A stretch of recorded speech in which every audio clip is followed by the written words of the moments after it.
This episode is brought to you by SoFi, the all-in-one finance app where you can bank, borrow, and invest. It's time to achieve your financial ambitions. Earn more on your savings with a SoFi Bank high-yield savings account, ditch your high-interest credit card debt with a SoFi personal loan, or start investing on an easy-to-use platform with SoFi Invest. Wherever you are on your financial journey, SoFi's got you covered. Learn more at SoFi.com/SXM. Adobe Firefly is the all-in-one creative studio with AI-powered image and video editing for today's creative process. Built for creators of every kind, Firefly helps you generate, edit, and experiment fast. Because the asks aren't getting smaller, the budgets aren't getting bigger, and the timelines, oh yeah, still tight. With all the best creative AI models in one place, Firefly brings your ideas to life. Unlock a better way to make with Adobe Firefly. Hi, Ryan Reynolds here for Mint Mobile. Are you looking for a beach read this summer? May I suggest your big wireless bill? It's got suspense, mystery, a slightly flat, emotional arc, and a shocking twist where you realize you've been overpaying the entire time. Fortunately, though, Mint's story is better. Every plan, $15 a month. Even unlimited. That's it. Happy ending, 0 tears. Give it a try at mintmobile.com/save. Upfront payment of $45 for 3 months, $90 for 6 months, or $180 for 12-month plan required. $15 per month equivalent. Taxes and fees extra. Initial plan term only. Greater than 50 gigabytes may slow when network is busy. See terms. Hey, weirdos. I'm Alaina. I'm Ash. And this is Morbid.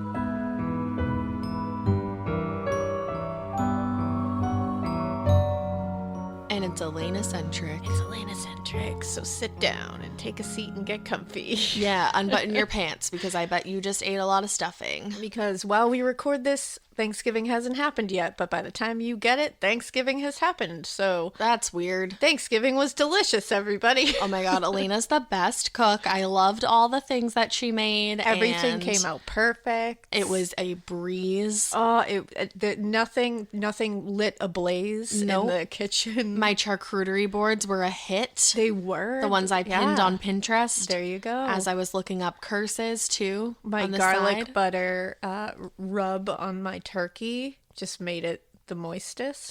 So I was going to say that I hated that you did a weird hand motion while you said rub. But then I added moist. And then you said moist, and now I quit our podcast. So it's been real, everybody. Fucking nasty. I hope, but either way, I hope everybody was safe. I hope everybody's healthy. I hope you all stayed put. Yeah. And stayed in your little pod. Stay in your lane. Important. But yeah, everybody stay safe. And I'm glad that you're all here listening because it means you're safe. So good job. Hey. Good job. I don't think there's really any business that we have to catch up on for this episode. Now we just have to get ready for like the holiday. The holiday. Christmas. Or Hanukkah. Or Kwanzaa. Or anything that you celebrate in December. Anything. Whatever you're celebrating that's... Boxing Day. There you go. You know? Whatever you're celebrating that happens during the winter. You know, let's do it. The winter solstice. Let's do it. I think that happens in December, doesn't it? Sure. Yeah. Why not? Yeah. I'm not real sure. Everybody's going to be like, no, Ash. I think it actually does. But either way, I mean, we're talking about my birthday, right?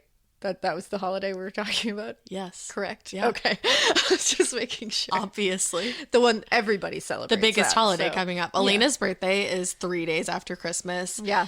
But don't worry, Alaina never gets ripped off. I don't. The only thing that sometimes happens is people hand me my birthday gift with Christmas wrapping paper, and I get infuriated and I rage. I think this time that I get you a birthday gift this year, I'm going to do half Christmas wrapping and half regular wrapping just to get you.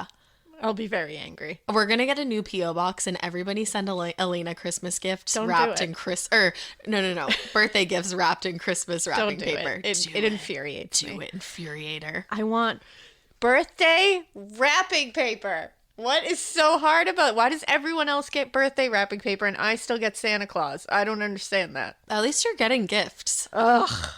Whatever. No, if my birthday was near Christmas, I would be exactly the same. I was going to say, like you would be. My June birth, like, let me tell you why Geminis are the best, honey, because June birthdays, you get your birthday, and then 6 months later, it's Christmas. So you kind of get 2 birthdays in the year. Well, you get to celebrate all year round. Like, Right. It's like 6 months to each thing. That's so. why June birthday is Yeah. like the best. Like, I'm going to plan to have my children in June. Good luck with that. Thank you. Yeah. Let me know how that goes. I will. I'll let you know. So it's super easy to do. So I think this case that we're going to do today, I'm going to begin it by giving you a ton of information on this really good book I read because I devoured this book in a matter of one night. Like sat down and was just like because it's so good. Wait, I'm sorry. What were you like? And it was so good. So I wish that you could see the like hand motions that Alaina uses it was to like describe Cookie things. Monster. But I used this book, and then I used like a few articles and some newspaper clippings that I could find. And the way I found this book, which I'm going to mention in a second, was initially I was looking for I was just you know how you're in the mood for like an old timey murder? Oh yeah, You just get in that mood. I'm You in and the mood I- for that a lot. you and I have very different versions of old timey murders, though. Yeah, I know we do, and that really hurts a 'Cause lot. you That hurts a like- lot of people listening too. I just want you to know. No, that. I didn't mean the times. I meant like you like a really like fucked up old timey murder. yeah. I like an old Hollywood murder that's very glamorous. That's a very glitzy murder. Yes, That's I what love a you're all glitzy about. murder. And I like those ones that you're like, oh, what? What That's have I we like. here? And don't worry, this is one of those. Awesome. So initially, I was looking. I like to look through like true crime books and see what I can find. And I found this book called A Slayer Waits: He does. The True Story of a Michigan Double Murder. And it was by Rod Sadler. And I was like, ooh, this looks good. Which, by the way, I'm going to cover that case in another episode. But I looked at it and I was like, ooh, this looks good. I might cover this. And then it like linked to another one by Rod Sadler, the same author. And I was like, ooh, what's that? Mm-hmm. And I saw it and it was called To Hell I Must Go. And I was like, And you were that's like, the one. Me too. I was like, oh my God, he wrote about me. You were like, on my way, I Rob. was like, wow, Rod. Oh, Rod. Sorry. Rod. Rod. So I saw this one, To Hell I Must Go. And I was like, that's it. I got to cover that one next. Okay. So that's how I got to this one. But I also discovered he's written a third book. Shit. Called Killing Women, a true crime by Rod Sadler. And it's about a serial. It's amazing. So he has 3 true crime books. I highly recommend go read them because his writing is great. His research is great. The dude is, he's a retired police officer in mid-Michigan for 30 years. Wow. I think he just retired in like 2012. Congratulations, Rod. Yeah, he's amazing. And he started researching this particular case that I'm going to cover because his great-great-grandfather was the sheriff who worked on this case. Oh my goodness. And he initially just went on like Ancestry.com and like went to the newspaper at the local library and was like looking up stuff about his grandfather because he was like, cool, he's a sheriff. I'm a Right. police officer. Connection. Fun. And then he found this crazy case that he worked on and he just did a crazy deep dive on it and it just opened this whole thing up. All right. So Rod just really killed it and I appreciate his work. On because- his way to hell. Wow. He was like, I'm killing it. He was like, I'm killing it. So this case is called the Michigan Lizzie Borden case by Yeah. some. Okay. So that's what literally, like when I saw that, I was like, oh, okay, I'm in. I'm here. Here I am. That's the only thing Alaina has told me so far about the case. That's all I've told you. And I was like, well, shit. Because I wanted to tell you everything. In fact, I literally just like word vomited this all over John last night. And he was like, wow. At the end of it, I was like, He's like, hey, that's why you started a podcast and you didn't have to tell me all these fucked up things. he was literally like, you just told me the entire story. Like I walked by him while he was at his desk and I didn't have like a computer in my hands or anything. And I was like, can I just tell you a really quick thing? And I gave him a little tidbit about it. And then I ended up telling him the entire story. Just How long could did not it stop. take you to tell him? I must have been standing there for at least 10 minutes because I gave him like an overview. But he was literally, at the end, he was like, whoa. He was like, thank you for telling me that quick Like, thing. wow. All right. So this guy, so Rod Sadler's great-great-grandfather, like I said, was the sheriff on this case. And his name was John Jacob. I believe it's pronounced Rell. It's Rehle. He's of German descent. Okay. So I believe it's Rell. He calls him JJ throughout the book. And a lot of things I found have called him JJ because John Jacob. Jingleheimer Schmidt. So I'm going to call him Sheriff JJ because I like it. It's adorable. JJ. And it works. So this takes place in Williamston, Michigan. It was on April 23rd, 1897. So good and old-timey. Oh, yeah. We love it. We love an old-timey. So Sheriff JJ received a telegram from Deputy J.W. Loringer. This telegram said, this telegram said that there had been a killing in town in Williamston and that he needed to come immediately. Okay. So he had to get on a train to get there. Like, it was a very 1890s. Yes. A very 1890s scene happening here. The vibe was like so 1890s. Yeah. So he gets there. He meets his deputy. The deputy kind of fills him in a little bit on what he's about to walk into. Ruh-roh. But he's like, even after hearing about it, I was like, it can't be that bad. Oh, but you should never say that. So he and the deputy arrived back on the scene where a huge crowd had gathered, and they could smell the stench of burning flesh permeating the air. Okay, permeating. Just permeating Thank that you. air. Flesh smell. You're like extra gross today. A potpourri, if you will. That is not poopery. So this scene was a house located at 320 Elevator Street. It was described everywhere I saw it, and when you see the picture of it, you will agree. It's described as a shack, like a literal shack. It's like it almost looks like a one-room house. Mm-hmm. It's just like a little square. Mm-hmm. I guess it did have a couple of rooms in it, but they must have been tiny, like very tiny. And it's like a very simple house. It only had like a few windows, no trees around it, just like open fields. I don't like that. No paint on the house, just wood. I hate that. When officers arrived, they noticed that the door was hanging on one hinge. Oh, I hate that even more. And they were like, well, that's weird. They also saw what they described as, quote, large gouges and holes cut into the wooden door frame as if someone had hacked away at it. Wow, that was literally the perfect timing for that. That's the kids, like, I wonder if anyone downstairs. Could hear that. That was a really loud scream. And it was perfect. That was so perfect. That was one of my children. Their new thing is that they've learned that they can scream, like, at the top of their lungs. Yeah. And they're teaching the youngest one to do the same thing.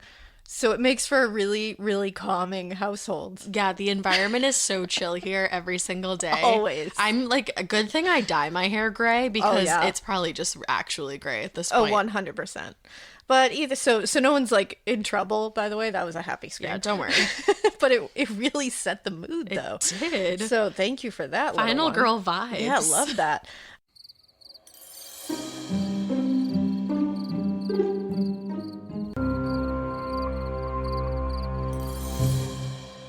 So the place was filthy. Yeah. It was clearly like I think it was described as like squalor. It was like come on, very you have like dirty. 3 rooms to clean. I think it was just like real dirty. Just like, there was there's like they said there was always plates, like dirty plates stacked everywhere. Very little furniture, very little things in there. Clearly these people did not have a lot of money at all. Right.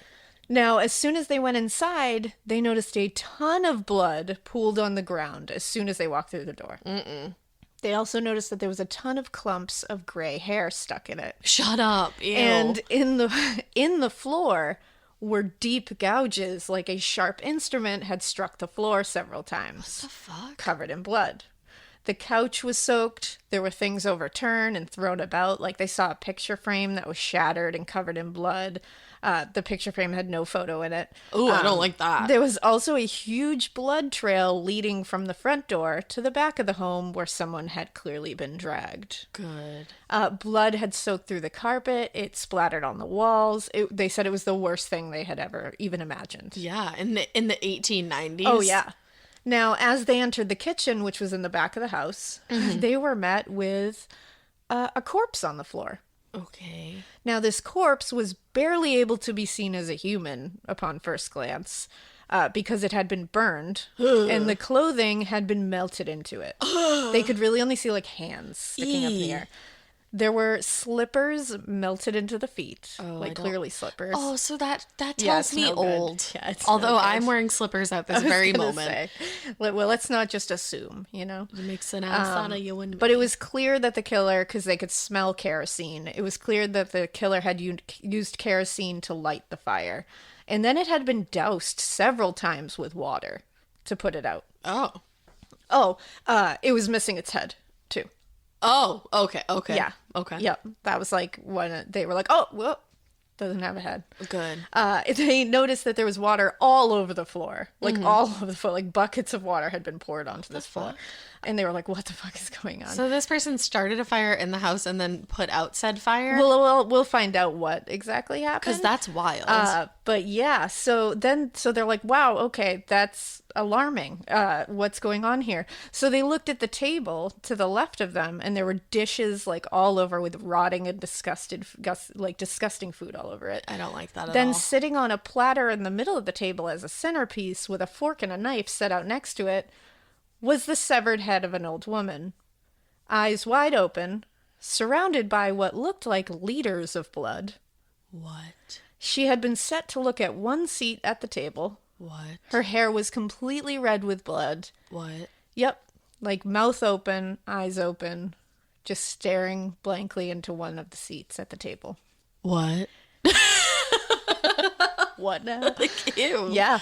Fuck that. Fuck a whole bunch of that. That's a bold centerpiece. I mean, It's a bold move. You won't see that on Pinterest, won't. I'm willing to bet. You'll find curses on Pinterest, but you will not find this. I literally want to type in like severed head centerpiece. Honestly, you into probably Pinterest. will find something on there. I don't want because to, hashtag actually. the internet. Wow. But this old woman was clearly old. Her face was covered in bruises and lacerations. Oh no! Part of her head had been like caved in. Oh my god! She had clearly been beaten before being fatally brutalized and beheaded. Oh my god! And she had her slippers on. Yeah, so officers were retching. They were like puking, Crying. not just at the sight of all this, because the Stink. sight enough, but the smell of the blood, the amount of blood in there, because blood smells. Yeah, it has especially a lot of it. real, and that much blood, ooh. Yeah. And then on top of that, the blood, the kerosene Yeah, smell, burnt flesh. burning flesh, and then also it's just not a clean house to begin with. So it already has like The a amount of smells that are hitting these poor people walking into this house must have been outrageous. because there's rotting food too on the plates. exactly. Ew. So it's just every terrible smell you could ever think of. Do you know what? I think a stinky house is number one on my list of fears. There you go. No one wants a smelly house. No. I mean, you have kids, you're going to have certain smells in your house, like because kids pee and poop and like I'm are gonna just teach generally mine. We're gonna get gross. an outhouse at Like, my place. We thought we had just got rid of the like side note. We just got rid of the rug in our playroom for the kids because we were like, did one of you pee on this rug or did Bailey pee? Because Bailey's getting really old and she's starting to have a little trouble with that. So we were like, we'll just get rid of the rug. We'll get a new one. Because it was smelling like pee. And then we figured out that it was pear juice that they had spilled, and it smelled like pee. It does. So warning to parents out there, pear juice smells a lot like pee. Yeah, just like don't Just fuck putting it with out that. there. But yeah, either way, kids smell. Severed heads. So they went into the bedroom because there's like two little bedrooms in this house. Like somehow, I don't know how they were. When you look at it, you're like, how? yeah, it's making my Little tiny claustrophobia. bedrooms. They're probably like little pantries. I assume they're probably that size. They saw that the bedroom was also soaked in water and that the window had been broken in. And and they saw, so they were like, what the hell happened here? Like, Right. did someone come in and do this? What happened? So once they went outside to get because they were like, what, we need to find the murder weapon here. Like, who did this and what did they do it with? Or even like, is there tracks leading up to the window? And they noticed that they saw another blood trail leading to the back set of stairs. And when they looked under the stairs, ton more blood under there, and they found a completely gore-saturated axe. Oh. So, the murder weapon. Saturated in gore. Now, the woman in question here that had her head separated from her body in a most aggressive way was Mariah Haney. Mariah Haney was somewhere between 80 and 85 years old. Oh my god, and that's how Which she went? back then, She was like 112. she would have been on the Smucker's jar on the Today Show. Oh my she god. was so old. Love that comparison. Like, she was so old. And what's back her then. advice for us? Her advice for us would be, don't move in with your daughter-in-law. That's what it would be. Oh my god, daughter-in-law. Okay. That's just a little hinty hint for Well, what's going on. shit. Now, some sources I see she's like 80, 82, and then some, but I will go with Rod Sadler because I trust Rod. He wrote 3 books, I I just mean. trust him. And he says 85 years old, so I'm Okay. going with 85. So Mariah never got along with her daughter-in-law. You know, it's rare. It's rare. It really is. I feel very lucky that I get along with my mother-in-law. I'm pretty lucky with Annie's mom. Yeah. She's technically not my mother-in-law yet, but it's rare. It's it a is. very rare thing. So they didn't get along, but they like really didn't get along. Ruh-roh. They did not like each other at all. Her daughter-in-law's name was Martha, and she had actually tried to convince her son Alfie. His name was Alfred Haney. But Alfie they is called my him favorite Alfie. name. We almost named Lux Alfie. She had tried to convince Alfie not to marry Martha. Wow. But he had gone ahead and done it. She didn't trust her. She thought she was very odd, which, you know, she kind of was. But she let her live in the house. There's a little bit of a reason for it. And the two of them would fight and bicker constantly. Alfie said he never saw them hit each other, but he would see or hear them like push each other. Yeah. And so he was like, you know, I'd have to break that up a little bit sometimes or when it got really heated, but like I never saw them actually strike each other. And you're saying like push each other like verbally. Yeah, and I think they would do like a little shove here and there. Okay. Like nothing crazy though. She was like, they never like shoved each other down or anything. It was like a little push here and there. Okay. And that's when he would break things up. Oftentimes, I guess it would happen when he would go to work for the day. They would, because neighbors would hear, like all the neighbors would hear. They lived next door to like a mill factory. And I guess all the factory workers out there were like, oh, we were very used to hearing the two of them screaming at each other. It's like your work time entertainment. Yeah, they're just like, whatever. Now, so knowing all this and knowing that Martha Haney ended up being right on scene, which we will get into, Martha Haney was arrested for the murder of Mariah. Believable. So she was arrested at the scene of the crime, and they found her in the backyard digging with her hands in the backyard. That's no good. And just like mumbling to herself. When they walked up to her in the backyard, they were like, hey, what you doing, Martha? And she was like, I just killed my mother-in-law in there. Oh, okay. And they were like, cool, all right. They were we saw that. They were like, we definitely saw that. Thank Smelled you. it too. So they got her, they arrested her. Again, she was she was very quiet. The only thing she would say is like, yes, I did it. Wow. Yes. And they were like, really? And she was like, I cut her head off. And they were like, yes, we know. And they were like, all right. So they brought her directly into the village lockup, which is like where you would go before jail. She was described as acting very peculiar. Her appearance at the time was very emaciated. She was like a waif. Interesting. Very small. She had like dark hair, dark eyes, and they said she had like a very sunken in face. Like she was just a little really scary. She was a little scary. The village, so they ended up going, she's being held at this lockup. Now they have to talk to her. Yeah. But she's acting a little off. And they're like, you go do it. No, you go do it. Yeah, please, you go in there. I talked to her yesterday. I don't want to talk to her. So the village health officer, Dr. Frank Sumway, was called in to evaluate her mental state. Because immediately anybody who didn't know her would look at her and be like, something's off here. Like, let's go take a look. People who knew her in the village were like, oh yeah, like something's wrong with her. Like she's definitely not sane. Okay. So this was already like, okay, we got to see what's going on here. So Dr. Frank Sumway had an incredible mustache. I feel it's important. We're going to move right along from Had that. an incredible mustache and went in to talk to The Martha. end. And that's literally all I have to say about that. I It's love just- you so much. Yeah. That was you just like, you get me. He did. He had an incredible mustache. I love it. So, who doesn't trust that? So when he was told who the killer was suspected to be, he said he wasn't very surprised. Like, he was like, oh, I know her. Martha Haney. All right. And he was like, that's okay. He was like, We'll I was go waiting with for that. this day. He said, I've seen her around town. And he said every time he saw her around town, he's a doctor after all. He was like, I was very concerned about her mental state. And he was like, but obviously no one's going to walk up to someone and be like, hey, are you insane? Right. Like, do you want me to talk to you? Right. So she would just be like, whatever. Now, the thing is, she had actually been scheduled to have an appointment with him that morning. That they found The her morning in the of the murder. But she hadn't showed up. It would have been a great time for that. I'm saying, and the person who had made the appointment was Alfie. Oh, And no. we're going to get into that whole thing because Alfie's going to explain what happened there. But she never showed up. So he and another doctor, Dr. Shaw, went into the lockup to examine her. she really didn't want to talk to anybody. She would not talk to the police. Like, wouldn't even look at them, nothing. She would kind of answer the doctors, but only really like nodding at them and stuff. That is really spooky. Yeah. And she was sitting on the floor, they said, wrapped in a blanket. That's even spookier. Yeah. And they asked her what happened, and she said, I killed my mother-in-law. We know, but why, And girl? they were like, after saying this, she just stared at them blankly. No, Which to me, when I read it in the book, I was like, oh God. That's terrifying. They then said, what exactly happened? And she just stayed quiet. So they were like, all right, she's not going to talk. Like, they tried a few times. Yeah. She wasn't going to give them anything else. They kind of saw what they needed to see.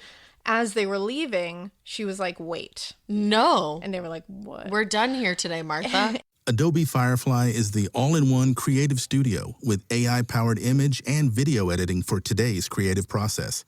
Built for creators of every kind, Firefly helps you generate, edit, and experiment fast. Because the asks aren't getting smaller, the budgets aren't getting bigger, and the timelines, oh yeah, still tight. With all the best creative AI models in one place, Firefly brings your ideas to life. Unlock a better way to make with Adobe Firefly. Hi, Ryan Reynolds here for Mint Mobile. Are you looking for a beach read this summer? May I suggest your big wireless bill? It's got suspense, mystery, a slightly flat, emotional arc, and a shocking twist where you realize you've been overpaying the entire time. Fortunately, though, Mint's story is better. Every plan, $15 a month. Even unlimited. That's it. Happy ending, 0 tears. Give it a try at mintmobile.com/save. Upfront payment of $45 for 3 months, $90 for 6 months, or $180 for 12-month plan required. $15 per month equivalent. Taxes and fees extra. Initial plan term only. Greater than 50 gigabytes may slow when network is busy. See terms.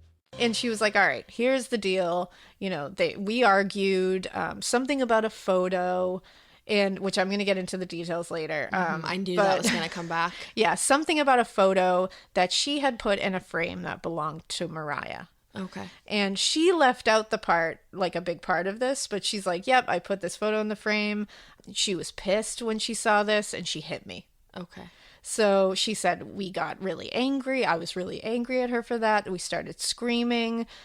The workers at the mill also said they heard this whole fight happen. Yeah. At one point, some of the workers at the mill said that they heard Martha they saw Martha storm out of the house and like just get angry on the front lawn, like by herself. And they were like, oh, what's happening? Uh-oh. And then she tried to go back in, and Mariah had locked the front door. Oh, that will infuriate you. This is what really pissed her off. Like, if really you're gonna pissed her off. snap, that's when it's gonna happen. And so they were like, okay, well, this sounds like this was a bigger fight than like just you put a picture in a frame. Like what? Yeah, like, I don't understand what was the what pic? that's about. So she was like, well, the photo was like, the photo was her, Mariah, the victim, her late husband was in the photo frame. Mm-hmm. And what Martha did was take the photo out and put a photo in of her 3 kids. Yeah. And what we're going to find out later is that she doesn't have those 3 kids anymore. And no one's quite sure exactly where they went. Shut the fuck up. So that's weird that she suddenly, in the middle of the day, just took this photo of her late husband out of the photo and put her kids so that no one knows really what happened to them in there. Martha's kids? Yeah. Okay. We're going to get into that. Don't worry. We're going to talk about Martha. We are. We are. We are. And so this Mariah came back in because Mariah at 8, whatever she was, 80 to 85 years old, was doing chores outside. Get it, when girl. this happened. Walked in, saw that she had done that, and was like, what the fuck? Where's the picture of her husband's name is John? Yeah, her this late is my husband. fucking house. And she was like, what? Where's the picture of John? Like, Yeah. where is that? And she wouldn't answer her. And she was like, where's the picture? Like, she Oh, was I would- pissed about the I picture. would be mad too. So what happened was Mariah like hit her on the back of on her back. Yeah, like, basically just hey, like hit her like, hey, answer me. Yeah. And then all hell broke loose. So those workers that had seen Martha like storm out of the house and try to get back in, they were like, shit was going down. Like, but they were no. like, but they fight all the time. So we just thought they were having this like big We tiff. decided to take lunch and check it Yeah, out. and honestly, they were like, we were just watching it for Yeah. a while. And then they said they saw Martha looking around for something in the backyard. An axe. But she did it a long time, so they just were like, whatever, they'll figure it out. Yeah. And they just stopped paying attention while she was looking for the axe. She got the axe, She ended up walking up to the front of the house and destroying the front door with the house. So this poor 85-year-old woman is in this house watching her daughter-in-law axe herself like Jack Nicholson in The Shining through the front door. Here's Martha. Here's Martha. Oh my God. It's like, holy shit. And that's why when the police came here, that whole thing was hanging on one hinge. Oh because my God, Martha had busted her way through. Wildin'. It's insane. You don't expect a lady named Martha to be out here wildin'. You don't. You really don't. You don't expect and it. she's tiny. She's like this thin. And so is Mariah. Those ones always according to wild the everything. hardest. But what she did was they think she first hit Mariah with the blunt end of the axe to the face. Ouch. And that knocked her down, and then hit her with the sharp end to the face and knocked her out. Oh. Then she just, by her own admission, stomped on her as hard as she could with her own feet. That is always so She personal. said she broke ribs. She broke anything she could. She just kept stomping. And she's probably still alive. In her own words. Oh, yeah. And she said that she could hear her like gurgling and breathing through most so of this. fucked. In her own words, she said, I don't know. I killed her anyway. And then I got on her with my feet and jumped on her as hard as I could. Yes, I did. My mother told me to kill her. Oh, no. I feel like your mom is dead and you shouldn't be talking to her. Hey, nailed it. I knew it. Interesting, because Susan Pierce, her mother, had died 7 years prior in Ionia. So that's weird that, she's dead and she's like, my mom told me to do that. Yeah, that doesn't she's make like, any your sense. mom didn't know your mother-in-law because you've only been married for like 3 or 4 years. So, what? Right. So this struck them as interesting. So they were like, okay, that's interesting. So they said, okay, cool. Does she talk to you a lot? And she said, oh, yeah, she talks to me all the time. I was literally going to say all the time. Yeah, all the time. And then she said, she was speaking to her a lot more lately, and she was telling her to kill the old woman. Of course. And she said that she was talking to her while she was committing the murder, in fact, and like encouraging her to do it. Wow. Yeah. So that's a supportive mom, I guess. That's really sad. And it's horrible. Yeah. And I guess she was telling her, what she was saying was that her mom kept telling her, you need to kill that old woman before she kills you. Oh. So she was like, oh, shit. So she probably had like paranoid schizophrenia? Yeah, I think that's actually what everything that I've read says that today she would likely be diagnosed with that. I am not diagnosing her with No. I'm not I'm just saying guessing. anything about that. So I have no idea what's wrong. Yeah. Who knows? Maybe she was faking this whole thing. We have no idea. Yeah, like I don't know. literally no idea. This was There's no record. 1897, so I have no fucking idea. But it's everything I have seen has said they would say today she would be diagnosed with paranoid schizophrenia. Yeah. But yeah. So then she continued on telling them the next parts that happened. She was like, let me just lay this all out for you. I love that they were going to leave and she was like, you know what? She was Come like, back. let me just tell you everything. So then she said another hit in the head to Mariah opened up her skull. That was the reason there was gray hair all over the floor when you Mariah. first walked in, and those gouges on the floor. She had literally embedded the axe into the floor. So they were like, oh, fun. And they were like, what happened next, Martha? And she said, quote, I said, hold on now. And I turned her over and I killed her. And she did not kill me.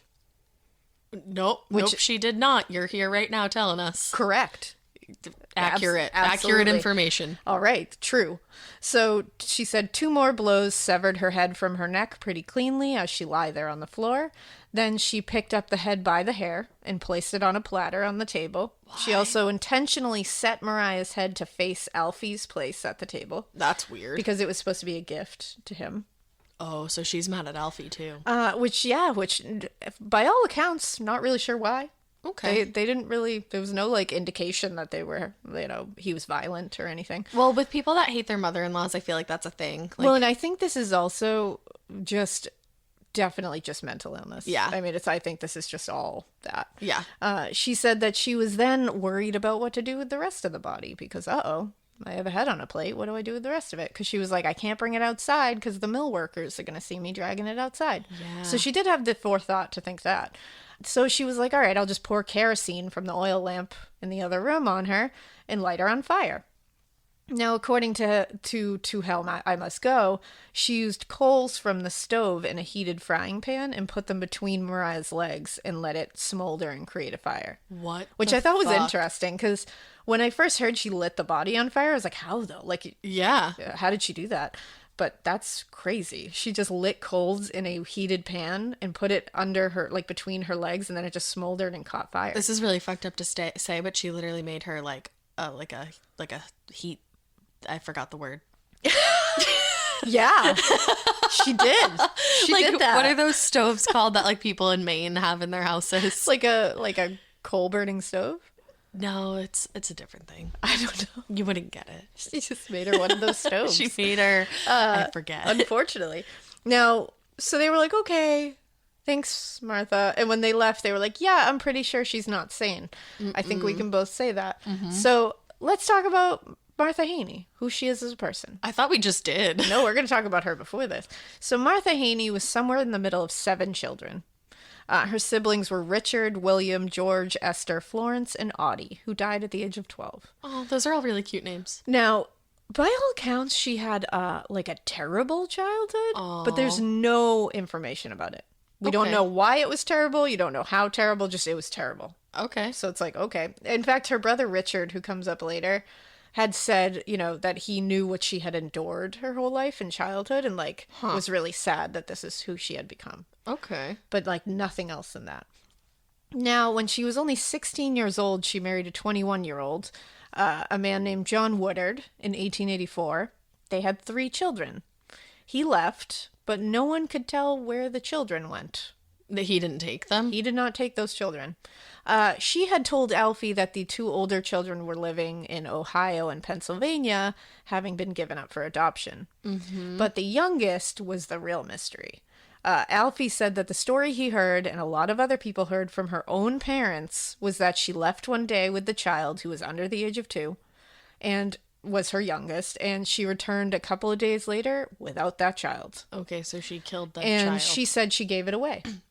Okay. So people believed she may have killed that child. Me too. Well, a newspaper article that in May 6th, 1897, the Ingham County News said, quote, any suspicion that Martha Haney ever currently disposed of her child while living in Wheatfield several years ago is all wrong. Oh. She did the best of it and placed it in the charge of Reverend W.S. Sly of Lansing, the gentleman who has done such an excellent work with homeless children. So she did give the baby away. Now, looking it up, I did find that this guy, and Rod Sadler also talks about it in his book, that this guy, like, actually did this. Like, wow. He would take children, he actually was, like, a really good person. Great. So he apparently did confirm that her and her sister Florence had gone to him to give her son away. His name was George, and he was only 10 months old. Oh, my goodness. And he ran this orphanage. He had taken her. So he did confirm that child was given away. Okay. So the other 2 children, she claims the same happened, but nobody can really confirm that. Huh. But, who knows? If she gave this one away, I imagine she gave the other 2 up for adoption. I mean, good on her, because she clearly shouldn't be raising children in this kind of state that she was in. Do you think she realized that, and that's why she gave them away? I wonder if she did. If she had some because form of, I feel like she had self-realization. some kind of self-realization that, like, I cannot provide Yeah. by myself for these children, like, the emotional and Right. stability that I need to. So, like, if she did do that, good on her. you know? Yeah. So, and her sister Florence did say she was happy she was doing it because she said the same thing. She was not going to be able to properly care for these children. Well, that's good. So Alfie and Martha had gotten married in 1894. They had originally lived together with his mother Mariah and her husband John in Mariah and John's farmhouse. Okay. John was a Civil War vet, but he had passed away like years earlier. And they were having trouble keeping up at the farm that their parents had originally run. So they left that place, and that's when Alfie got this tiny little house for him, Mariah, and Martha. But it was Alfie who was the one who found his dead mother that day. Oh, no. He was the one who had called police. Now, Right. I feel so bad for Alfie. Me I too, really because do. he lost 2 people in So, this. yeah. So, obviously, they were like, because he found the mother, we got to go talk to him. So, they found him at a pub. He was drinking with course his they did. friends. His friends were trying to, like, cheer him up. Yeah. He was Good just, luck. like, sitting there crying. Because, again, he's losing his wife and his mother. Right. So, when investigators picked him up at the pub, he was an absolute mess. They said he was so upset. But they asked him, you got to give us a little background here. Like, how was your marriage? You got to tell us what's going on. Now, Alfie was a laborer. They did not have a lot of money because Martha stayed home. Adobe Firefly is the all-in-one creative studio with AI-powered image and video editing for today's creative process. Built for creators of every kind, Firefly helps you generate, edit, and experiment fast. Because the asks aren't getting smaller, the budgets aren't getting bigger, and the timelines, oh yeah, still tight. With all the best creative AI models in one place, Firefly brings your ideas to life. Unlock a better way to make with Adobe Firefly. Hi, Ryan Reynolds here for Mint Mobile. Are you looking for a beach read this summer? May I suggest your big wireless bill? It's got suspense, mystery, a slightly flat, emotional arc, and a shocking twist where you realize you've been overpaying the entire time. Fortunately, though, Mint's story is better. Every plan, $15 a month. Even unlimited. That's it. Happy ending. Zero tears. Give it a try at mintmobile.com/save. Upfront payment of $45 for 3 months, $90 for 6 months, or $180 for 12-month plan required. $15 per month equivalent. Taxes and fees extra. Initial plan term only. Greater than 50 gigabytes may slow when network is busy. See terms. And he would basically just take work whenever he could, like road work, like hard labor, anything. And he just would take it wherever he can get it. They often were given help from the rest of the community, I guess. Like the village would help them out. That's nice. Alfie told investigators that their home was, quote, cheerless. Oh. Which is like the saddest thing I've ever heard. That's what I'm picturing. Though. Yeah. And he said Martha was sick a lot and she was very off a lot and it was getting worse and worse recently. And, her and Mariah just hated each other and it seemed like they were always fighting. Martha wouldn't sleep in bed with him. Like it was just very weird. Mm-hmm. And, the emotional states in that house were always shifting crazily. So he said he often heard Martha speaking to people that weren't there. Oh. And this started like right after they got married. Oh, gosh. And she also had a very scary temper. Oh, okay. And it would like snap into just boom. With like an explosive. Yeah. Yeah. No warning. And in the 3 weeks leading up to the murder, he said that the talking to voices who weren't there thing was happening every single day. Mm-hmm. Like way more. And she was losing her shit a lot, like could not. And he said it got to the point where he, like within those last few weeks, he said he was really scared to leave his mom alone with her while he went to work. I know, but it's like, what is he going to do? And he would say like, it was that, or he's like, I literally couldn't miss a day's wages. I had to make money or we wouldn't be able to sleep in this house or eat or anything. Right. So he then explained how they both had come to the decision eventually to have her see Dr. Shumway. He had the first doctor that had walked in there and was like, oh, hi. Yeah. So what had happened was Alfie was working on a road job. Mm-hmm. And this was like, I think the day before the murder. Mm-hmm. And he had seen the doctor walking by and he was like, you know what? I got to ask him. Which I'm like, good for Alfie. What a good husband. So he got himself together and he like walked up to him and he was like, can I just like ask you about my wife? And he was like, can you talk to my wife? So the doctor agreed. He was like, yeah, bring her in. I'll talk to her. So he had gone home, he had told his mom about it, and his mom was like, she's not going to agree to that. Like, she's going to lose her shit, like, but Godspeed. And she was right, because when he brought it up to Martha, she lost her shit. Somehow he had managed to convince her to agree to go to the appointment. And he was like, all right, things are going to get better. This is going to be fine. But then she started blaming Mariah. And saying Mariah was the one who was forcing her to go to get like this doctor. She was the one who thought she was crazy. Mm-hmm. And Alfie was like, no, she has nothing to do with this. I'm the one who wants you to do this. And right. She was like, no, it's Mariah. So she immediately had it in her head that this is her. But then the next morning, Alfie wakes up to go to work, or not to go to work, to go to the appointment. Mm-hmm. And I think this was a Friday. And he was like, I woke up and saw her and she was smiling. And he was like, and genuinely smiling. And he was like, I had not seen her smile in forever. That's almost like ominous. Well, and he was like, at first I was like, what is happening? And she was like, I feel so much better than I felt in weeks and weeks. Wow. And, maybe it was just the idea of going to the doctor that made me like, like snap out of it. And like, she was like, I do want to talk to the doctor, but why don't we do it tomorrow morning? Wow. Yeah. And he was like, and she kind of did like, you don't want to miss out on money and tomorrow's Saturday. Wow. So, and he was like, you know what? He was willing to miss a day's pay for it, but he was like, why do it when she's willing to go tomorrow? Yeah, we can always go tomorrow. And he obviously wasn't thinking that anything this bad was going to happen. No, so of course he agreed. not. He was like, all right, I'll take her on a Saturday. Yeah. I'll take her tomorrow morning. It's fine. I feel so bad for this guy. I know. He said he came home from lunch for lunch from work that day. Mm-hmm. He was like he always does. And he was like, when I walked up to the house, I noticed this like terrible odor coming from the house. No. And he's like, and the door is off the hinges and I can see smoke. He's probably like, what the hell is And he going was like, on? holy shit. So he was like, oh my God, the house is on fire. So he runs in there and he's like, I got to get my mom out and my wife out. Like, I got to help everybody. He runs in and immediately sees his mother's head staring at him from the fucking platter.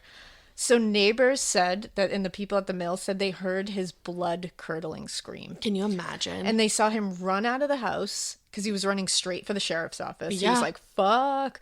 And they said they saw him running straight out. So his neighbors saw the smoke coming from the house and they saw him run out of the house. So they were like, holy shit, the house is on fire. We have to help. Mm-hmm. So they were like, all right, well, he's going to get maybe the fire department will help and try to stop this. Oh my God. So they used a pump because it was a water pump. That's all they had to fill buckets of water and throw them through the kitchen window, which is why the kitchen was covered in water. They did this. They kept doing it over and over. This is when another, and I guess they'd also like smashed the window in the bedroom. Tried to get in. And poured it in there because they didn't know where the smoke was source coming was. from. So that's why there was water all in there too. Oh, okay. So this is when another neighbor who had actually worked at the mill next door walked over and was like, what the fuck is going on? So he grabs a bucket of water and he runs into the house because he's like, you know what, I'll try to get it in from the inside. So he runs right to the lump he saw smoldering on the kitchen floor, and he couldn't tell what it was, but it was he could see that it was where the most things were coming from. Mm-hmm. So he just dumped the water bucket on it. Oh my God. He then realized he was looking at a smoking, decapitated body. Yeah, that'll fuck you up. So that's when he himself looked up and saw Mariah's head on the table. And that'll fuck you up even And further. he said later that he looked over and saw Martha just calmly walk out of the bedroom with just underwear on. What? And she looked at him and then was like, ugh, and just like walked back into the bedroom, put on a dress and came back out. Like she was like, fucking A, like, why are you in my house? I'm in my underwear. What the And what had happened fuck? was Martha had taken off the dress she had worn when she killed Mariah it's and put covered it in on blood? top of Mariah and lit it on fire. Oh, that is very Lizzie Borden. Which is very like, there's certain parts of this where I'm like, there was a little bit of cunning in here. Like that's not totally like, yeah. I wonder if she, you don't know. You just don't know. She really could have don't said, know. I've been hearing all these voices. She could. There's no proof that says that she was, you just don't know. She wasn't diagnosed. You don't know. So we don't know. So We don't know. So she put on a dress. She comes back out. She lays on the couch for a second. And meanwhile, this guy's name was John Robinson, I believe. Okay. And he's just sitting there watching her, like holding this empty bucket of water, standing in this kitchen with a decapitated old woman's head and a decapitated body on the floor that he just poured water on. And he's like, and she lays on the couch. And then she just gets up and starts peeling the wallpaper off the walls in the living room. Stop. So he was like, I'm gonna go. So he That just is walked so out scary. the back. So he goes running out the back and he's like, what the fuck? And she followed him out the back door and then starts kneeling down in the backyard and is digging the dirt with her grave. hands. And people think that she was digging to put the body in there. What the fuck? Now, by this time, the mill workers and people around the village are starting to crowd around this house because it's a small little like hamlet kind of thing. So it's like a bunch of people coming. Everyone's like, what the fuck is going on? They're hearing screaming. They're hearing nuts, like crazy stuff. So meanwhile, Alfie had reached the deputy sheriff, Deputy Loringer, and which we talked about in the first part. Yes. And brought him back to the house. Okay. And this is Rod's great-great-grandfather. This is not the great-great-grandfather. This is the deputy sheriff. Oh. The sheriff Rel JJ is the one that's his great-great-grandfather. So John Robinson, the guy who had seen all this happen and is the only one who has been inside the house besides Alfie, he had Loringer come to the backyard and he was like, There she be. here she is. Martha's still digging with her hands in the ground. And they said she looked completely blankly at them when they asked her what was going on. And then she just coldly said, I killed my mother-in-law. Oh my God. And they were like, you did? And she was like, I cut off her head. It's in there. And I also decided And they that were I was like, going to "Oh." change the wallpaper. So this is when she was restrained and brought to the lockup where the doctors spoke to her. This is when Loringer went inside the house. He saw everything inside, immediately was retching and gagging like the rest of the officers later. he had some dudes come to like stand guard at the house to not let anybody in while he followed her to the lockup. Smart for 1897. They were kind of on it. Yeah. I will give it to them. It gets weird, but like they It always the best does. they could. It always does. So now that Martha was in custody, and they had been, she had been interviewed, Alfie had been spoken to about the day's events, there was now the next thing to be done, which is the coroner's inquest. Mm-hmm. Basically, a coroner's inquest is done to prove that a crime has been committed. I think you just have to hold up the head and you could be like, hey, yeah, crime. I mean, like, a crime was indeed guilty committed of here. Crime. What is insane is that the inquest had to take place in the house. So according to Hell I Must Go, the law says, quote, "And there, in view of the dead body, shall the justice of the peace administer the oath." Wow. So they had to drag 6 men that they chose or who had to volunteer. They had to be law-abiding men, like as jurors. Yeah. They just had to go like find them too. And they had to drag them into this crime scene, take this oath, and then determine whether a crime happened. Yes. Like, holy shit. I'd be like, can we just skip the oath? Yes. What if one of them was like, I'm not sure. I'm just not convinced that this was criminal. Sometimes a head will just decide right it's off. done hanging out with its given body and it'll just dip. I've seen it happen. And prove that it didn't happen. Tell me. Prove to me. And they could be like, well, the house And is honestly, on fire and there's blood everywhere. And when I was saying this in my, I was like, yeah, like that's silly. And then I was like, but honestly, in an era where crazy shit was happening all the time and like believed all the time, that's really not that far-fetched. He could have walked in the house and just been like, witchcraft. Because honestly, and I was like, you know what? People thought back then that something called ring turning was like real. And let me tell you a quick little side, because I started looking up like 1890s things. Holy shit. What is ring turning? So ring turning was from the 1890s, and it was that a woman would meet men with rings on their fingers, and when they did that, they would turn the ring a couple of times. They would do this 24 times in a row with 24 different ring-wearing fellas, and then immediately they would have to find a man or a woman with a wedding ring on. You would turn their ring 2 times, and the next man you shake hands with, that's your husband.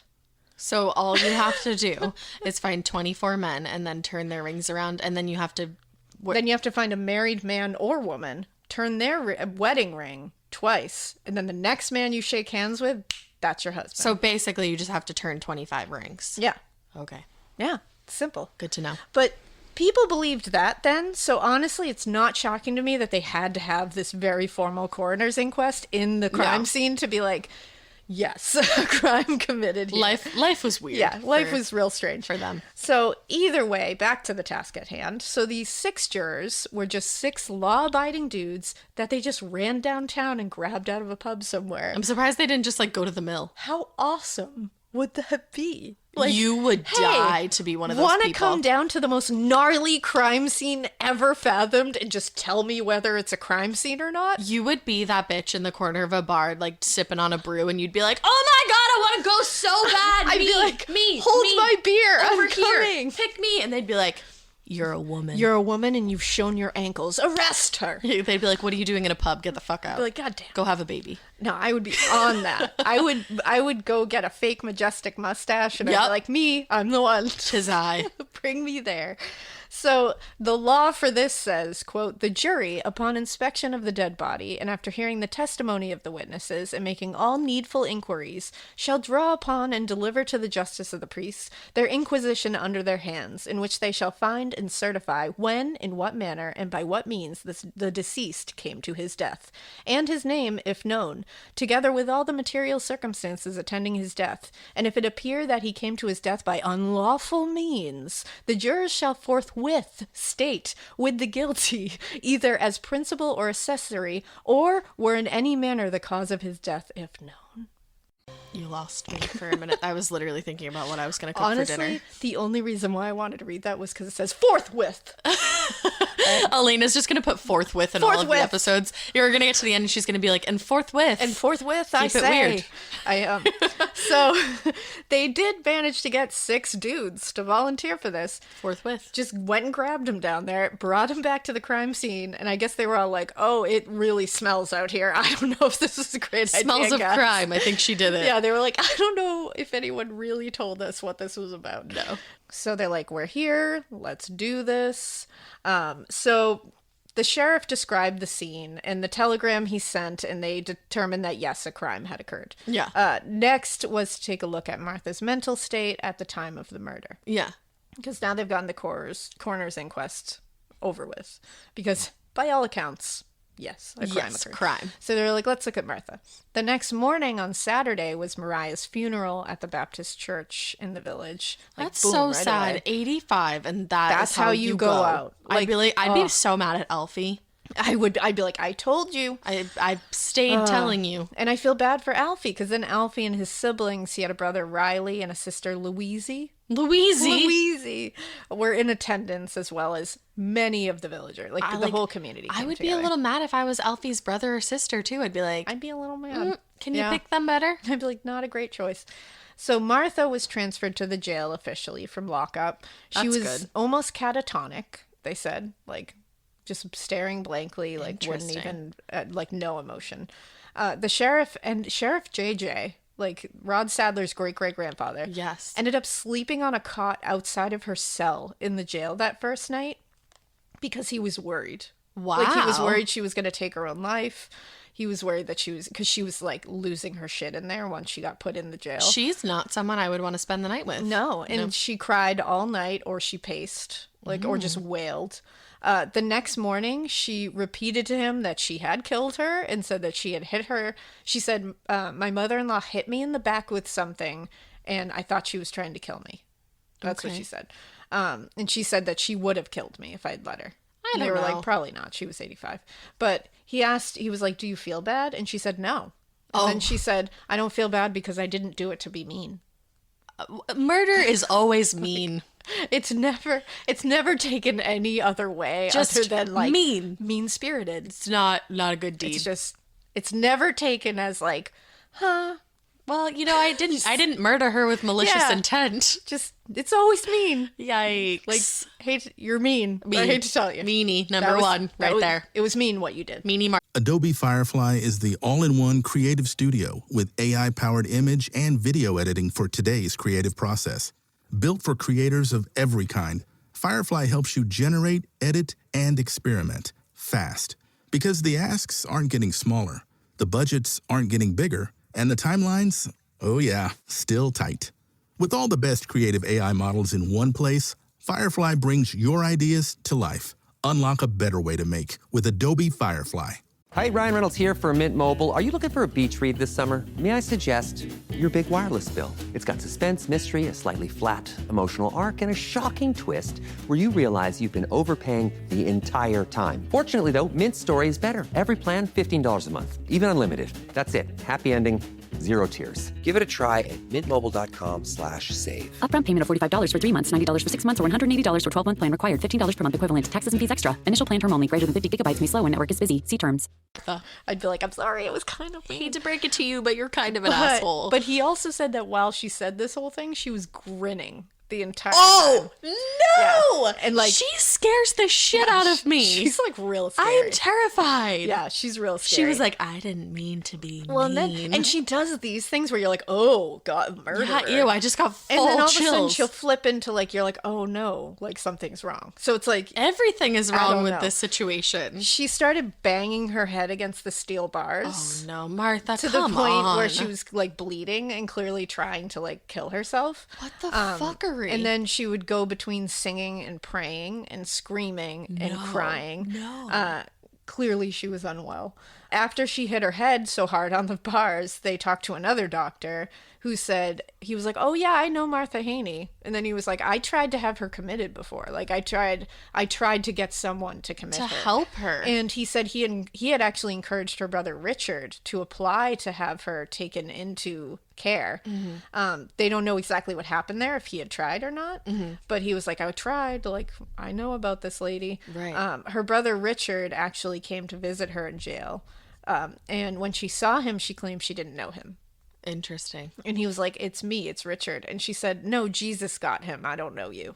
Oh, See? There's And that's definitely what it's something like going throughout on. this. You're like, what? And then it gets to this part, and you're like, oh yeah, Yeah, she like, was something's definitely off like here. struggling with her mental wellness. Yeah, and she started praying, and she started singing a song. No, stop And it. the song is, "Oh, I can't go to heaven, to hell I must go. Murderers don't go to heaven, and that is where I'm bound to go." Is that a Martha original? I think that's a Martha original. I'm not positive. Alrighty. She said this. She sang this a ton of times, over and over. She just kept repeating it, getting like louder and louder. But then she fell on the floor in an epileptic seizure. Oh my god! So yeah. So then it's like, whoa. She had an okay. epileptic seizure in the middle of Epileptic this? seizure. Okay, I don't know if this is a really stupid question. Can stress bring on a seizure if you have epilepsy? If you have epilepsy, I would imagine it does. Clearly, yeah. she must have. Yeah, because I know that there had been like talk that she was epileptic, but Alfie said he never saw her have an epileptic fit. as But they you were can called. go like but you can go a a long super time. long time. Yeah, so maybe this just brought it on. Yeah. She went to court, and 3 doctors, Dr. Sidney Culver, Dr. Alexander McMillan, and Dr. E.D. North of Lansing, were brought on to determine whether she was actually insane or not. They agreed that she was indeed insane. They said, quote, "We, the undersigned, appointed by the said court to examine said Martha Haney and to inquire into the facts of her case and report to the same court, do hereby report to said court that in compliance with said appointment, we have carefully examined said Martha Haney and have inquired into the facts of her case and do find that she is at this time insane and without sufficient mental capacity to undertake her defense in this case, and that she has dangerous and criminal tendencies and is wholly irresponsible for her acts. We base our findings on the following history and mental condition. She has always been considered simple and feeble-minded, even as a child. She has been subject to epileptic seizures since she evidently resulted from this epilepsy. She frequently engages in prayer and the singing of devotional songs at inopportune times and places. She presents the appearance of a simple-minded person. Her face lacks expression. Her conversation is disconnected. She seems to be almost wholly deprived of memory, but this loss of memory is partially assumed without any apparent reason. While she sometimes admits the act of killing Mariah Haney, she does not seem to have any conception of the enormity of the crime, or even that she has committed a crime. In witness thereof, we affixed our hands this 28th day of April, 1897. Wow. So, boom. She was insane according to these 3 doctors. You know, I think so. Yeah, and it seems like it's like paranoid schizophrenia seems like... Are they making They're noises still down screaming. there? Yeah. They're still screaming. I'm sorry, it's my house. So she was found to be insane at the time of the murder, and she was committed to Michigan Asylum for the dangerous and criminally insane. Oh God, I can only imagine what that was like for her in the 1890s. It can't have been good. I did find another newspaper article that I just wanted to read some of it. This was for when she was going through her hearing period, like before the doctors got there. It says a preliminary hearing the title of this is "The Williamston Murderess, Undoubtedly Insane." Murderous. A preliminary hearing in the Williamston murder case was held before Justice Squires this afternoon, conducted by prosecuting attorney A.M. Cummins. The testimony of but 2 witnesses was taken, that of Sheriff Rell, under whose constant care the woman has been since the terrible deed, and that of John Robinson of Williamston, who discovered the ghastly crime. John Robinson was the guy who came in and saw her walk out of her room and all that. Absolutely nothing new was disclosed. Probate Judge Porter declined to hear the case as he could not commit to the asylum for criminal insane, and accordingly the proceedings were held today. The case will go before Judge Person of the Circuit Court, and Mrs. Haney will be committed to the asylum for criminally insane in Ionia. The prisoner sat in court, half bent forward, with the expressionless face, unconscious of the gaze of curious spectators, and of the terrible statements being made against her by the witnesses. Occasionally, she would make an incoherent remark, swinging backwards and forwards, constantly applying a handkerchief to her face. She was a most pitiful being to behold. When adjournment was taken, she was half carried from the courtroom between Sheriff Rell and a brother of hers who lives near Mason. That's Richard. So that's a bummer. Yeah. And when you hear that, because at first you're like, oh no, maybe she's faking some of it. And I then you don't hear think that so. and you're like, this does not sound like faking. No, it sounds It really really doesn't sad. to me. And then I found another article from the Sacramento Daily Union, and it's entitled "Shocking Tragedy in Michigan."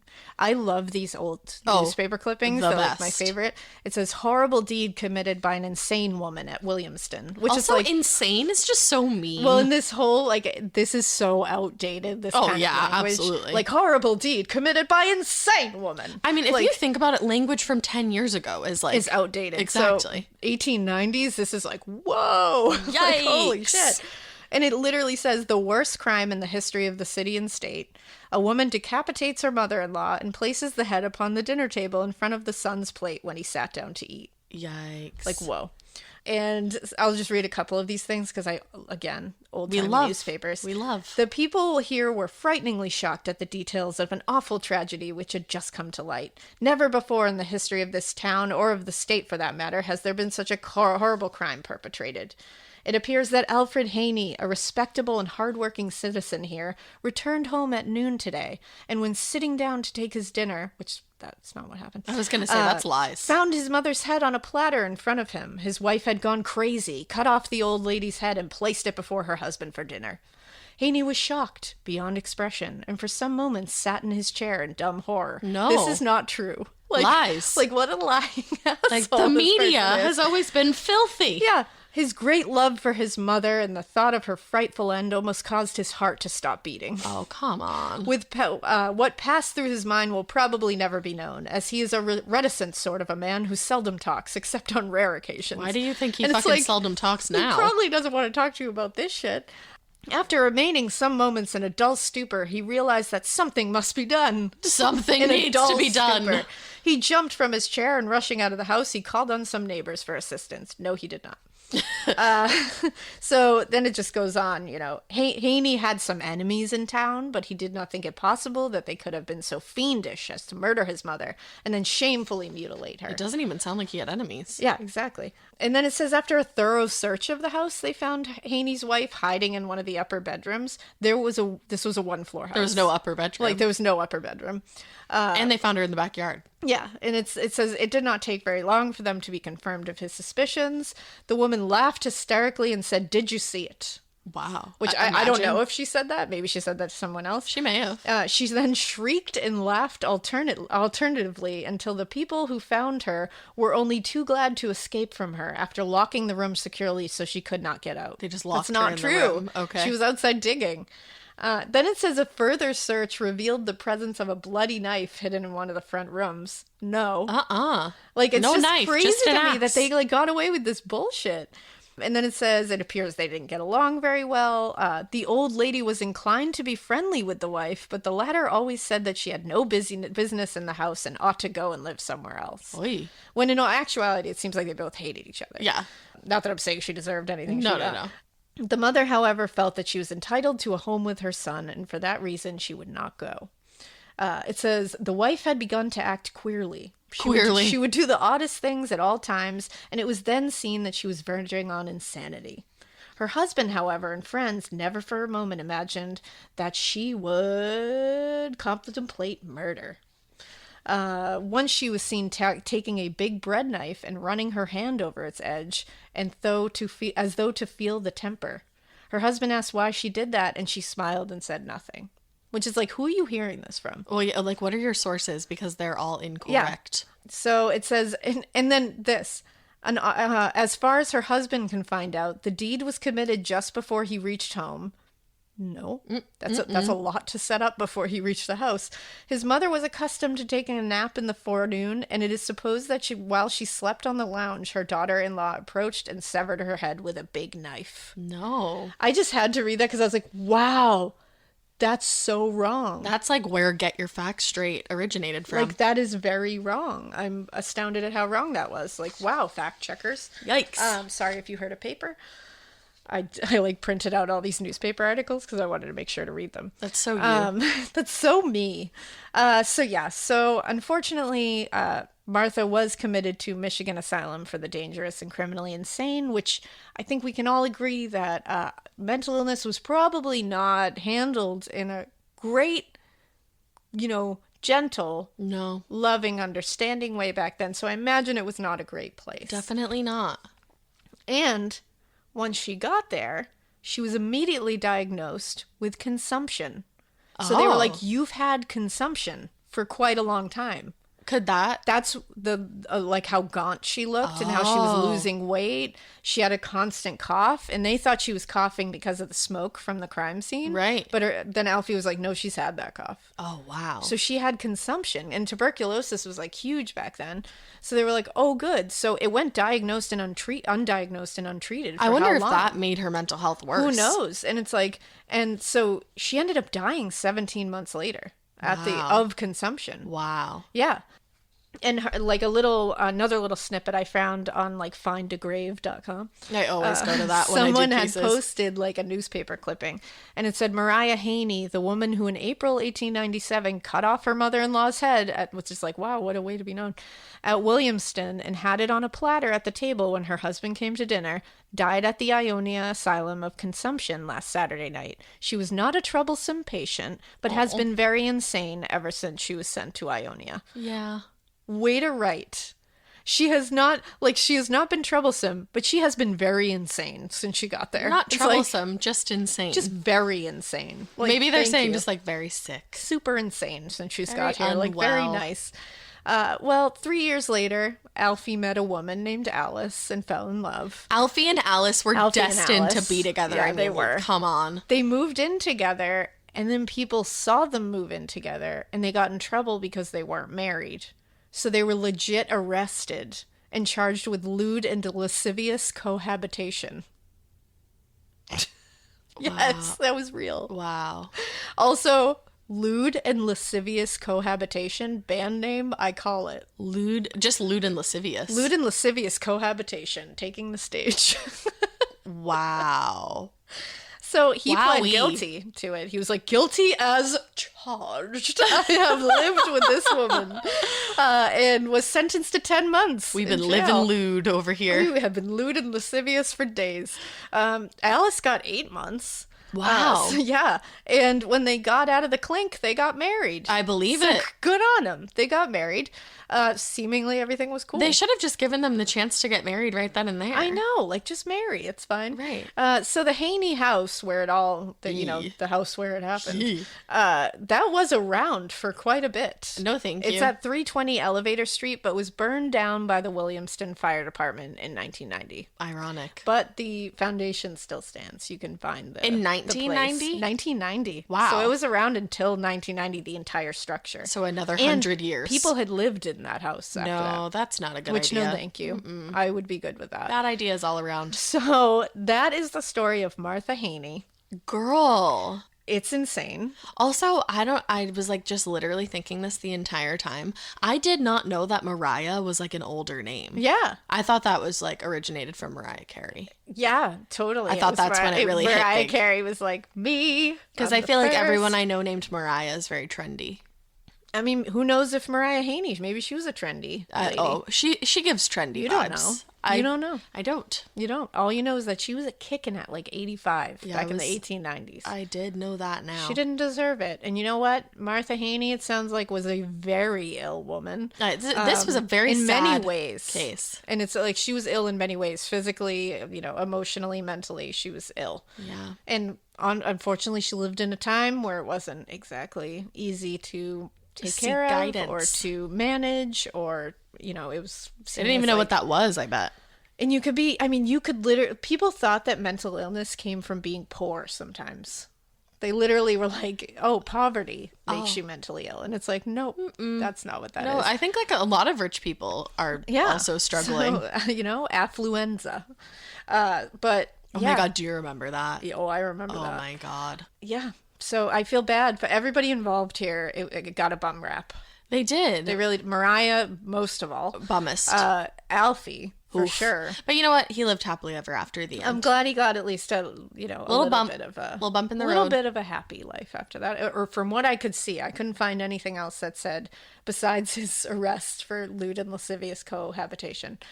I think everybody else was, and then Martha, I just feel bad. I do too. So You may have just heard my stomach growl. I don't think anybody did. I hope not. It was very loud. But yeah, that's the case of Martha Haney. And go read Rod Sadler's books, because holy shit, there's 3 of them. I'll link them all. And in what the did you do? Things. What did you do when you read them? What did I do when I read them? Yeah, remember you said in the beginning you like devoured it like. I did. No. Thank you. Yeah, I ate them up. So, and I will be covering more of his cases because holy shit, Hello, he's a great writer. So go follow, and if you want to see like his whole thing, go to rodsadler.com because he has a website. His bio is there. You can look at his books. You can see all the craziness. The whole darn thing. The whole darn thing. Dude started using like Ancestry.com and just was like connecting leaves and was like, holy shit, look at this story. That's what Papa's doing. That's so cool. Papa, every time I go to the house, he's like, you got a cousin out in Missouri who was related to Lorenzo. And I'm like, oh, do I? Papa? That's cool. That's great. I'll write them a letter. He loves his Ancestry.com. He does. And yeah, it's insane. And if you read this book, To Hell I Must Go, there's a ton of other history in there that obviously I did not include because you should read the book. Duh. Because that's the whole point here is go read his book. It goes into the history of the town, the history, further back into these people and the sheriff and all this cool stuff. So definitely go read his book to find out more. Yay! And you can also go ahead and follow us on Instagram. At Morbid Podcast. Hit us up on Twitter. At A Morbid Podcast. Send us a Gmail. morbidpodcast@gmail.com. Get some of our merch for Christmas, Hanukkah, Kwanzaa, whatever you celebrate. My birthday. Oh, I was just going to say, or Alaina's birthday. I remembered. At shop.morbidpodcast.com. Do it. We love you, and we hope you keep listening. And we hope you keep it weird. But not to where that you move in with your mother and your husband. No, your mother-in-law. Okay, but not to where that you move in with your mother-in-law and your husband, and like you're really angry at everybody, and then one day you change the photo. I don't know why you wanted to change the photo. Maybe you wanted to warm up the distant memories of your kids that you gave away. I don't really know. And you got mad and you chopped Mama up, and you went to jail, and you started singing, and then you died of consumption, and so you shouldn't keep it that weird. Don't keep it that weird. I had to close my eyes throughout that to remember all the details. Don't keep it tuberculosis weird. Don't keep it TB weird. Bye. Peace.